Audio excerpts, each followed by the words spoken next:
Hi everyone, welcome to News from the Lake. This week we celebrated two birthdays, myself on Wednesday, and today is Jaco Nieuwoud's birthday.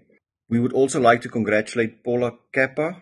Paula's Drakensky novel won first place in the Bookfest Award in the Fiction Gothic category. Definitely check it out. Today is also the launch day for Dark Tide 19. That's alien horror with Gage Greenwood, Andrew Van Vey, and John Durgan.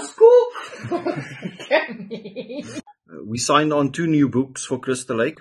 We are working with a French publisher for Nick Roberts' Mean Spirited, and in return we are going to publish 2 of their books. One is a novelization of A Carnival of Souls by Andy Rausch, which will be out in June. And then for next year, we've got Last Stop Amityville by Dave Didlot. It will include a foreword by Chris McKinnell, the grandson of Ed and Lorraine Warren. There's also a new Kindle sale starting today for Never Wake. It is an anthology of dream horror.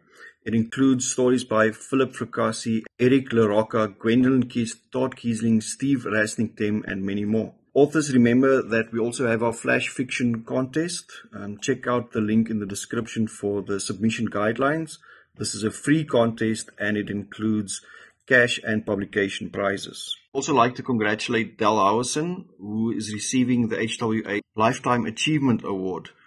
Del is of course the author of What Fresh Hell Is This, one of our 2025 releases. Definitely check it out. Until next time. The truth is out there.